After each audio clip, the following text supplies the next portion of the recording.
Hello guys, good morning. আমরা লাচেন যাব, কিন্তু প্রায় 2 ঘন্টারও বেশি রাস্তায় দাঁড়িয়ে আছি সবাই লাগেজ নিয়ে।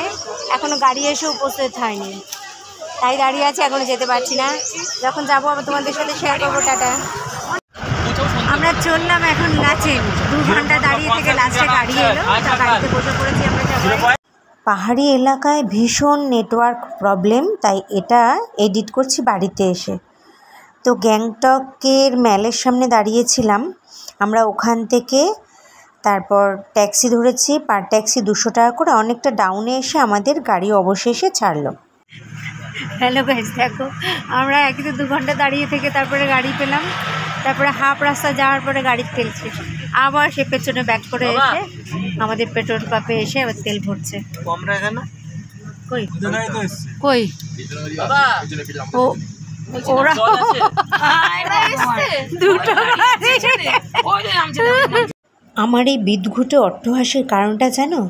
আমাদের গাড়ি তো প্রায় 1.5-2 ঘন্টা এগিয়ে যাওয়ার পরে তারপর হঠাৎ বলছে তেল নেই, সামনে পেট্রোল পাম্পও নেই, আবার সে পেছনে ব্যাক করে এসছে। এবার আমরা মনে মনে ভাবছি, আমাদের যেহেতু 2টো গাড়ি ছিল, 2টো গাড়ি বলতে একটা আমরা 18 জন গেছিলাম, তো 9 জন করে 2টো গাড়ি।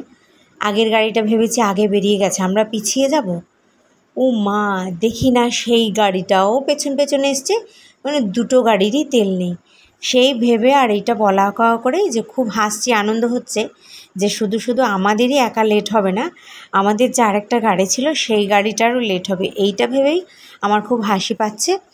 তারপর ওখান থেকে তেল ভরে আবার রওনা দিলাম। দেখছো আঁকা বাঁকা রাস্তা, এই দিককার রাস্তাটা অনেকটা মানে রাস্তাটা মসৃণ, কিন্তু পাহাড়ির দৃশ্যটা কিন্তু অতটাও ভালো নয়। তো আমরা চলে এলাম প্রথমেই লাচেন যেতে গিয়ে 7 সিস্টার ফল। দেখো আমরা সবাই নেমে পড়লাম, সবার আগে পড়লো 7 সিস্টার ফল। আর পম দেখছো এখান থেকে একটা নেপালি টুপি নিয়ে, টুপি পরে ঘুরে বেড়াচ্ছে, সবাই ওকে কাঞ্চা কাঞ্চা বলছে। 7 সিস্টার ফলস দেখে আবার গাড়িতে উঠে পড়লাম, আবার সেই পথ চলা, দুদিকে পাহাড়, কোনো দিকে খাই আর রাস্তা, কখনো বা চড়াই উতরাই, কখনো বা সমতল, আবার কখনো বা ভীষণই খারাপ, আবার কখনো বা মসৃণ। তো নানা রকম প্রতিকূলতা ভালো মন্দ নিয়ে আমরা চললাম, এগিয়ে চলছি, যাব লাচেনের পথে। আমি গ্যাংটকে অনেক ছোটোবেলায় একবার এসেছিলাম, কিন্তু লাচেন যাইনি। সেবার ছাঙ্গু লেক দেখে ওইদিকে মানে গ্যাংটকের সাইট সিনগুলো দেখে চলে গেছি। তো তোমরা যারা আসবে তারা অবশ্যই কিন্তু একটা এয়ারটেলের সিম, এটা কিন্তু যত উঁচুতে উঠবে তত হচ্ছে জিও সিমগুলো বা অন্যান্য সিমগুলো কাজ করে না, নেটওয়ার্ক একদমই পাওয়া যায় না। এয়ারটেল যদিও বা মাঝে মধ্যে পাওয়া যায়। তো তোমরা কিন্তু একটা এয়ারটেল বা যেগুলো পাহাড়ি এলাকায় চলে সচল থাকে সেই সমস্ত সিম একটা কিনে নেবে। আমরা তো জানতাম না, জানা থাকলে আমরাও অন্য সিম নিয়েই আসতাম এখানে। গ্যাংটকে আজকে আমাদের 2য় দিন। তো আমরা চলে এলাম তিংচিং জিরো নর্থ সিকিমে। এখন সময় বাজে 3টে। আমরা যাব লাচেন, 6 ঘন্টার সফর। তো এই দেখো এখানকার পরিবেশটা, এখানটা বেশ জমজমাট, চারিদিকে দোকান আছে, মোটামুটি হোটেলগুলোও ভালো আছে, বেশ পরিবেশটাও ভালো। আর পাহাড় চারিদিকে, পাহাড় তো আছেই, যেদিকে যাবে এখানে পাহাড় আর পাহাড়, এ পাহাড় ও পাহাড় সে পাহাড়, কখনো গাছে ভরা, কখনো সাদা সাদা বরফে মোড়া। এই দেখো আকাশটা কত সুন্দর নির্মল, যেই দিকে দেখবে সেদিকেই মনোরম দৃশ্য। আমার তো ভীষণ ভালো লাগছে, তোমরা এলে তোমাদেরও ভালো লাগবে, সকলেরই ভালো লাগবে। ভালো লাগার জায়গাটা বেশ জমজমাট এখানটা। চলো এবার ভেতরের দিকে যাওয়া যাক।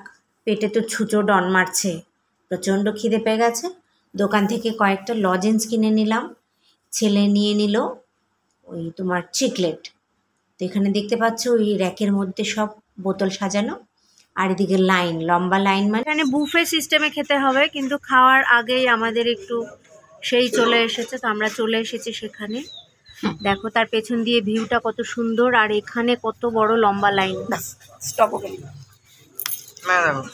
হোটেলের ব্যাক সাইডেই ছিল ওয়াশরুম, ওখান থেকে আমরা হাত পা ধোয়াধুয়ি করে তারপরে পার্সোনাল কাজ সেরে যার যার ছিল সব এসে চলে এলাম। যে যার টেবিলে বসে পড়লো নিজে নিজে খাবার নিয়ে। ডিম ছিল, বাঁধাকপি ছিল, আর সবজিটা যাও ভালো হলেও কিন্তু ভাতটা যার কপালে মারবো তার কপাল ফেটে যাবে, এত শক্ত এত শক্ত, মানে জলে ভিজিয়েই মনে হয় ছেড়ে দিয়েছে। আমি তো একজনকে বললাম ভাই হাতুড়ি হবে, তো অবাক হয়ে গেল, বলে কি বলছেন, যে হ্যামার হবে। হ্যামার বলে কেন, যে ভাতগুলোকে ভাঙতে হবে। একটু মজা করলাম। এখানে প্রত্যেক হোটেলে প্রত্যেক যেখানেই আনাচে কানাচে যাবে না কেন খাবারের সাথে কিন্তু আচারটা একেবারে মাস্ট, পাবেই পাবে। তো খাওয়া দাওয়া সেরে আমরা আবার বেরিয়ে পড়লাম লাচেনের উদ্দেশ্যে। ওখানে 1 নাইট স্টে করতে হবে, তারপরে ওখান থেকে যেতে হবে কালাপাথর আর হচ্ছে গুরদম্বালি। দেখতে পাচ্ছ ভিউগুলো অতীব সুন্দর। আস্তে আস্তে রাস্তা পুরো ঘুটঘুটে অন্ধকার হয়ে গেল, মানে সন্ধে হয়ে গেছে, দেখতেই পাচ্ছ তোমরা। একমাত্র গাড়ির লাইটের আলোই হচ্ছে সম্বল, আর কোনো আলোর ব্যবস্থা এখানে নেই। আর কারেন্টও তো মাঝে মাঝে থাকে না। তো পাহাড় বেয়ে আমাদের আগে গাড়ি পেছনে গাড়ি অনেকেই যাচ্ছে, কিন্তু আমাদের মনে হয় আমরা একটু লেট করে ফেলেছি, অনেকটাই লেট করে ফেলেছি। আর অচেনা রাস্তা বুঝতেই পারছো, যদিও বা আমরা 18 জন ছিলাম। তো অন্ধকার ঠেলে চলছে আমাদের গাড়ি, ঘুটঘুটি অন্ধকার, চারিদিকে কোনো কিছু দেখা যাচ্ছে না। শুধু মাঝে মাঝে যখন লাইট পড়ছে চড়াই উতরাইয়ে, তখন কখনো রাস্তা খুব খারাপ আর কখনো ভালো। খারাপ রাস্তায় তো সে আমরা নৌকোদোলার মতো ঢাকা ঢাকা ঢাকা ঢাকা করে এইদিক ওদিক ডান দিক বাদিক করে খালি দুলছি।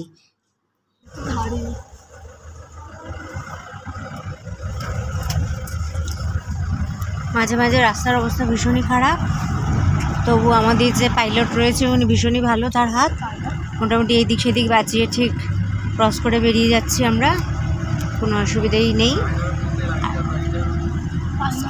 আমাদের গাড়ি এখানে হল্ট করেছে, এখন সময় 7টা বাজে, এখনও পৌঁছতে আমাদের অনেক সময় লাগবে। এখানে যেহেতু রাস্তায় লাইট নেই তাই চারিদিকটা অন্ধকার ঘুটঘুট করছে। তো এখানে চা খাওয়ার জন্য আমাদের গাড়ি একটু হল্ট করেছে টিফিনের জন্য।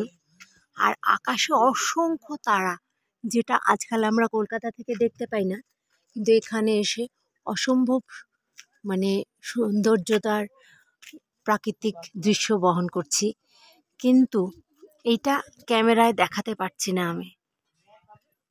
কিন্তু অসংখ্য তারা, আর চারিদিকটা অন্ধকার কালো। এখন মনে হচ্ছে আমরা কোথায় আছি বুঝতে পারছি না, পুরোটাই অন্ধকার, আকাশও অন্ধকার, নিচটাও এইদিকে চারিদিকে সব পাহাড়ের গায়ে যেই সমস্ত বাড়িঘর রয়েছে লাইটগুলো তারার মতো টিমটিম করে জ্বলছে।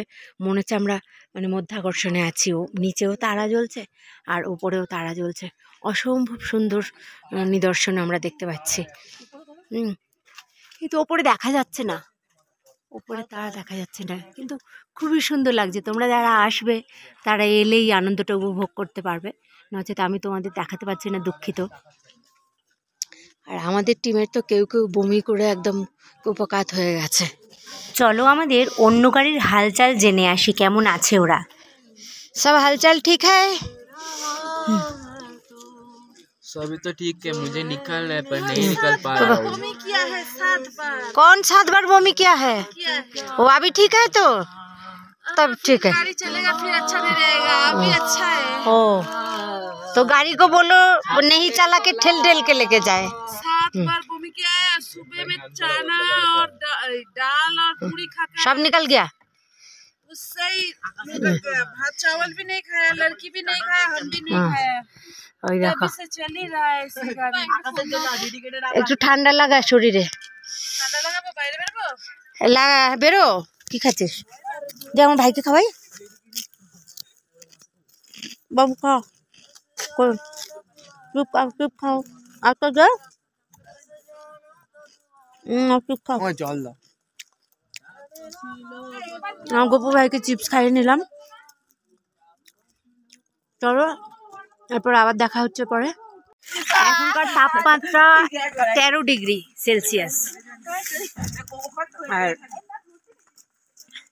সেই হিসেবে কিন্তু খুব একটা ঠান্ডা নেই। আমরা মাথায় ক্যাপ দিইনি, আর একটা হ্যাঁ একটা সিঙ্গেল সোয়েটার পরেছি পাতলা, মানে যাকে কট সুলের একটা গেঞ্জি।